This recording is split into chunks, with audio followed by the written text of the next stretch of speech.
Salve pessoal, muito boa noite, sejam todos muito bem-vindos. Vamos falar aí de reforma da Previdência, o que vai mudar em 2025, né? Então vamos começar com os tópicos aqui, a gente trazendo os efeitos da reforma da Previdência. Então o primeiro tópico importante aqui, pessoal, antes de começar direto no que realmente mudou, né, agora em 2025, é importante você entender o que não mudou, o que não teve alteração, o que está da mesma forma. E por que isso é importante?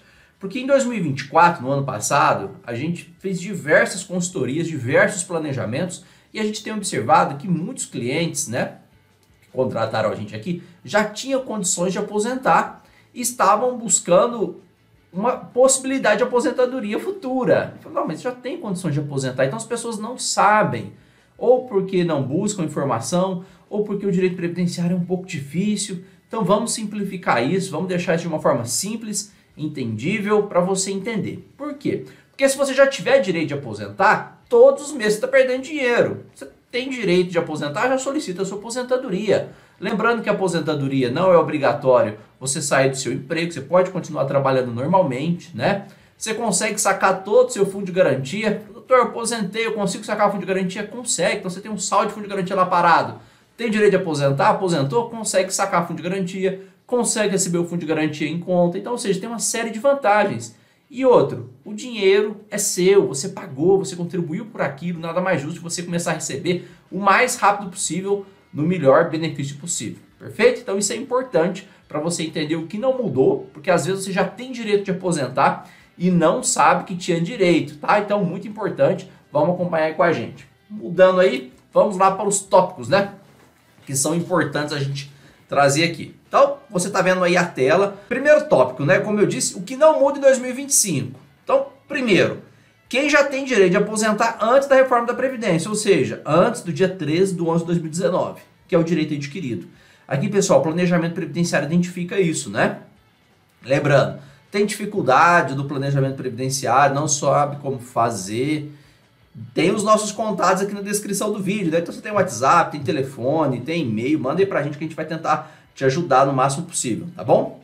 Então nessa situação, tanto a sistemática de apuração de tempo de contribuição e conversões de períodos especiais, quanto os cálculos das aposentadorias, valores, então não mudou. Assim, vale destacar todas as hipóteses de aposentadorias possíveis antes da reforma. Então o que a gente tinha antes da reforma, pessoal? Que ainda não mudou, não teve alteração aí, da reforma da Previdência. Primeiro, né, as aposentadorias por tempo de contribuição, tanto para o homem quanto para a mulher. Então, antes da reforma, você podia aposentar aí a mulher com 30 anos e o homem com 35 anos de contribuição. Se ele fizesse determinada pontuação, tanto o homem quanto a mulher, eliminava o fator previdenciário. Então, isso não alterou, viu, pessoal? Então, você pode aposentar ainda da mesma forma, desde cumpridos os requisitos até 13 de 11 de 2019. Perfeito? As aposentadorias por idade, né? Então, todas as aposentadorias por idade aí, do pessoal consegue aposentar nas mesmas situações, as mesmas regras. As aposentadorias dos professores e professoras também não sofreu alteração. Se você preencheu os requisitos até 11 de 2019, você tem um direito adquirido. Aposentadorias especiais, quem preencheu os requisitos dela até 13 de 11 de 2019 não perdeu, pode ficar tranquilo. Aposentadorias das pessoas com deficiência. Aqui, pessoal, tanto a aposentadoria por idade, por deficiência, quanto por tempo de contribuição. Por que isso? Porque às vezes as pessoas acreditam que só tem direito à aposentadoria por tempo de contribuição por deficiência. Esquecem da aposentadoria por idade. E na aposentadoria por idade por deficiência, a mulher aposenta com 55 anos e o homem aposenta com 60 anos.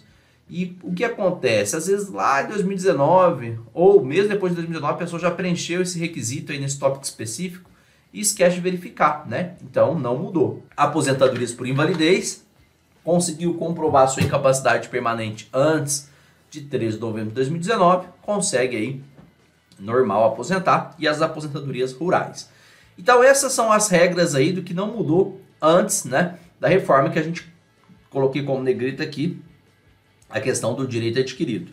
Perfeito? Então vamos agora seguir, pessoal, para outros tópicos que não foi alterado aí com a reforma, né? Outras questões que não vão alterar, as regras de transição. Então tem algumas regras de transição que não vão sofrer alterações. O primeiro tópico que eu coloquei que das regras de transição não vão sofrer alterações é da 50% e de 100%, que a gente traduz assim para ficar mais simples. Então olha só, regras de transição para aposentar e calcular os benefícios pelos artigos 17 e 20 da emenda constitucional.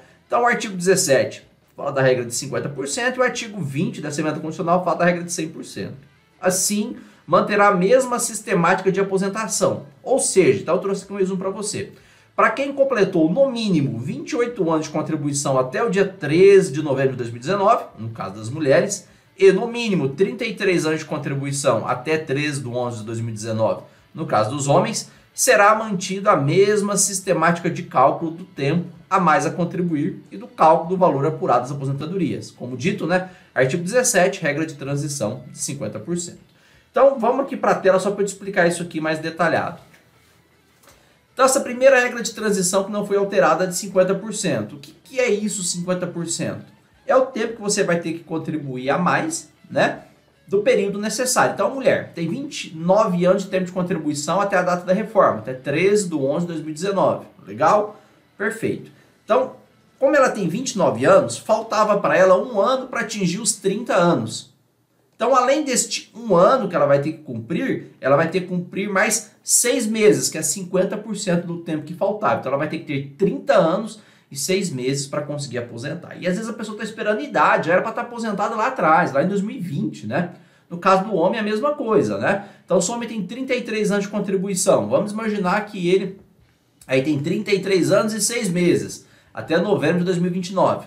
Então, faltava para ele atingir os 35 anos, 1 ano e 6 meses. Então, consequentemente, além desse 1 ano e 6 meses que ele vai ter que pagar, ele vai ter que pagar mais 9 meses, que é metade do tempo que faltava. Então, ele vai ter que ter 35 anos e 9 meses de contribuição, independente de idade, né, pessoal? Então, essa reforma aí, essa regra de transição do artigo 17 não exige idade importante, tá? Outro tópico importante, nessa regra de transição tem um fator previdenciário.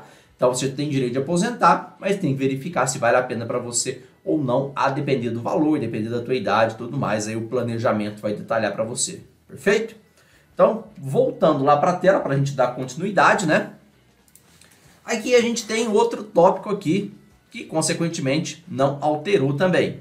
Período adicional correspondente ao tempo que, na data de entrada em vigor desta emenda constitucional, né, que é a 103 de 2019, faltaria para atingir o tempo mínimo de 30 anos, ou 35 anos no caso dos homens, mais a idade mínima de 57 para as mulheres e 60 anos para os homens, né? Artigo 20 da regra de transição. Então, volto aqui para explicar para você entender. Na regra anterior, você tinha que cumprir um tempo mínimo de contribuição, 28 ou 33, e aí o tempo que faltava para atingir 30 anos ou 35, você pagava 50% do tempo restante. Legal. Nessa, você não precisa ter um tempo mínimo de contribuição. Você pode, por exemplo, ser homem e ter 32 anos de contribuição, faltava 3 anos para aposentar. Então, além desses 3 anos que faltavam, você tem que pagar mais 3, vai para 38 anos, e aí exige uma idade mínima. Então, aqui é requisito duplo, né? Tempo de contribuição mínimo, mais 100% do período que faltava. Se faltava 3 anos, vai pagar mais 3 anos. No caso da mulher, se faltava 2 ou 3 anos, vai pagar mais 2 ou 3 anos. E aí ter, no caso da mulher, no mínimo 57 anos e no caso do homem, no mínimo 60 anos. Voltando lá no que não muda aí em 2025. Vamos lá, voltando para a tela para vocês entenderem.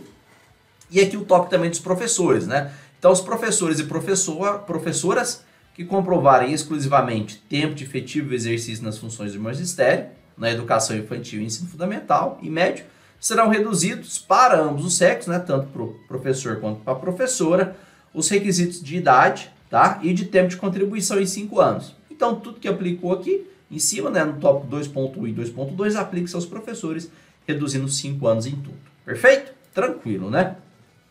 O que mais que não vai mudar? Aqui, pessoal, as regras de transição das aposentadorias especiais. Pouca gente fala disso e diversos casos aí de planejamento a gente identificou que as pessoas estavam fazendo isso errado, tá? Isso eu vou passar para você ponto a ponto. Vamos explicar então. Então, as regras de transição das aposentadorias especiais, que estão lá trazidas no artigo 21 da Emenda Constitucional 103 de 2019, não muda. Tá da mesma forma. Então, o que precisa, né, para conseguir aposentadoria especial pela regra de transição? Precisa ter 66 pontos e 15 anos de efetiva exposição, né, para aquelas pessoas que conseguiriam uma aposentadoria com 15 anos de contribuição, 76 pontos e 20 anos de efetiva exposição e 86 pontos e 25 anos de efetiva exposição.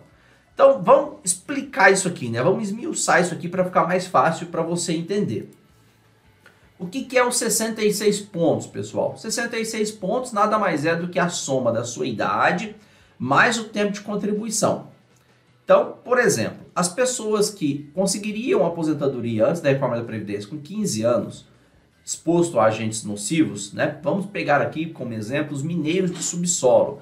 Então, as pessoas que trabalham com extração de carvão, por exemplo, que fica lá no subsolo, com área rarefeito, é uma atividade extremamente penosa e nociva, elas conseguem aposentar na aposentadoria especial antes da reforma, comprovando 15 anos de trabalho nessa situação. Perfeito? Legal. Com a regra de transição, ela precisa provar 66 pontos. Então, se você não atingiu até 13 de novembro de 2019 os 15 anos de contribuição exigido, você vai ter que cair nessa regra de transição de somar 66 pontos. Que aí vai somar os seus 15 anos de contribuição mais a sua idade. Então, se a gente pegar os 15 anos, né, com 66 pontos, a pessoa hoje vai ter que ter 51 anos de idade mais 15 anos de efetiva exposição. Em muitos casos aqui, as pessoas trabalham em outras atividades, né? Ou já trabalharam, ou continuam trabalhando e tudo mais. E essas outras atividades também somam para incluir esses pontos, desde que tenha um mínimo de 15 anos de efetiva exposição nessa condição. Então vamos imaginar que você ficou trabalhando 15 anos aí na situação de mineiro de subsolo e consequentemente não conseguiu preencher esses requisitos até a data da reforma da Previdência. Perfeito? Você vai cair na regra de transição. Você fala, gente, eu não aguento mais trabalhar nessa situação. Eu vou sair, vou arrumar outro emprego, numa área administrativa, vou fazer alguma outra coisa. Você não perde. Então, esse tempo de 15 anos já está comprovado. Os outros períodos vão ser todos incorporados para somar com o seu tempo e, consequentemente, somar a sua idade para atingir 66 pontos. E o pessoal esquece disso. Então, isso é importantíssimo ficar atento. Isso serve tanto para os 15 anos, para os 20 anos e para os 25 anos, que é mais de 90% das situações enquadra nos 25 anos, que é 86 pontos. Então, se você tem direito aí aos 25 anos, você consegue antes da reforma. Se não cumpriu, não demonstrou que tinha os 25 anos completos até a data da reforma, precisa dos 86 pontos, sendo idade mais tempo de contribuição. Lembrando que outras atividades que não são expostas a agentes nocivos, né, também aí se enquadram nessa situação aí e somam para você atingir a pontuação. Perfeito? Dando sequência na nossa situação aí, né, do que não muda, a gente tem aí a questão das aposentadorias das pessoas com deficiência. As aposentadorias por deficiência é um tópico importantíssimo que a gente tem que trabalhar nesse tema. Por que isso, pessoal? Porque ela está gerando muita discussão no judiciário, né? E daqui a pouco eu trago para vocês. Então vamos lá. As aposentadorias das pessoas com deficiência não sofrem alteração em 2025. Elas estão trazidas, né, tipificadas lá no artigo 22 da Emenda Constitucional 103. Nesse caso, não terão alterações, nem no tempo de contribuição exigido, nem tampouco na sistemática de cálculo, devendo ser aplicado a Lei Complementar 142 de 2013. E assim temos, né, aposentadoria por tempo de contribuição da pessoa com deficiência e aposentadoria por idade da pessoa com deficiência. Então, volta aqui para vocês entenderem. A aposentadoria por deficiência, pessoal, não sofreu alteração. Então, basta você comprovar tempo de contribuição na aposentadoria por tempo de contribuição com deficiência sem nenhuma idade. Então, ela é excelente. Aqui, muitas pessoas confundem, muitas pessoas esquecem dessa aposentadoria. Inclusive, colegas advogados, quando vão fazer o planejamento previdenciário, esquece de perguntar para o seu cliente, simplesmente perguntar. Falar assim, o senhor tem alguma deficiência? O que enquadra como deficiência? Diversas situações. Lembrando que na questão da deficiência para fins de previdência, o que é analisado é a funcionalidade, né? Então a gente tem lá, além do índice de funcionalidade, né, brasileiro a ser aplicado, que é a tabela lá que você vai passar pela perícia médica, perícia social, eles vão fazer a avaliação, a gente tem a aplicação do método FUSE, que ajuda aí na redução da pontuação para gerar o enquadramento da deficiência. Eu já expliquei isso num tópico bem específico, numa playlist que eu tenho aqui, exclusiva da aposentadoria da pessoa com deficiência. Então, se é de seu interesse, dá um pulinho lá na playlist aqui no canal, busca lá playlist, vai estar lá aposentadoria da pessoa com deficiência, eu explico tudo. Como é feita a sistemática de cálculo, quais são os valores, o que você precisa ter, o que não precisa ter, várias situações que enquadram como deficiência. Lembrando que a gente tem situações novas, né? Visão monocular, agora já tem lei específica enquadrando como deficiência. Deficiência auditiva também já tem regulamentação específica, isso ajuda muito. Não garante, mas ajuda, né, demais, e várias outras situações. Então, problemas na coluna, que gera aí dificuldade de deambulação, dificuldade de locomoção, pode enquadrar como deficiência, né? Às vezes passou por procedimento cirúrgico na coluna, na perna, tem pinos, sofre problema auditivo, problema visual, problemas na fala, problemas de comunicação, problemas neurosensoriais, né? Autismo, tudo pode se enquadrar como deficiência. Basta buscar a ajuda aí de um advogado especialista em direito previdenciário para ele estar avaliando isso com calma para você, verificando o início da deficiência, fazendo todo o planejamento, né? As pessoas com sequelas de poliomielite. Então tem diversas situações aí que a pessoa consegue concessão da aposentadoria por deficiência. E outro tópico importante também, além da concessão, a revisão para converter a sua aposentadoria em aposentadoria por deficiência. Então vamos imaginar que você pediu aposentadoria pela regra de transição de 50% e pegou o fator previdenciário.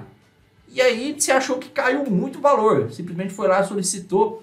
Fala, gente, eu preciso de uma ajuda aqui para entender o que foi que aconteceu. No planejamento previdenciário, na análise, foi identificado que você tinha deficiência e que todo o seu período você trabalhou numa situação de deficiência, você nem sabia dessa aposentadoria. Então é possível você fazer a conversão da aposentadoria. Ao invés de você pegar a aposentadoria com fator, você converte ela em aposentadoria por deficiência e pega 100% da média contributiva, consegue receber os valores retroativos, então ela é excelente. Lembrando que a aposentadoria por deficiência é vitalícia, né? Olha que legal, você nunca perde ela, não precisa de passar por perícia, igual a aposentadoria por invalidez, né? Você sempre vai estar recebendo ela e você não precisa de parar de trabalhar, né? Então, pessoa que tem deficiência não é pessoa que é incapaz, não está incapacitado de trabalhar. Ela tem uma redução de capacidade laboral, talvez, né? Em função da sua deficiência. Lembrando que eles não avaliam só a sua deficiência no trabalho, avaliam a sua deficiência na socialização, no conteúdo educacional, no seu trabalho também, na vida doméstica, ou seja, são vários fatores de análise. Vale muito a pena investir um tempinho aí para você entrar lá na playlist e aprender. Você pode aumentar, quiçá dobrar o valor do seu rendimento aí mensal simplesmente fazendo uma troca de aposentadoria. Olha que conteúdo importante. Por isso que é importante você compartilhar, mandar para o pessoal. Aí você sabe uma pessoa que está aposentada e não sabe se é por deficiência ou não, já manda o link dessa live lá para ele. Falou assim, olha, tem um tópico, o Dr. Augusto lá do escritório Bragnini Torre está falando aqui sobre aposentadoria por deficiência. Vê se não enquadra na sua situação. Você pode mudar a vida de uma pessoa. Legal? Então isso é importante. Fechou?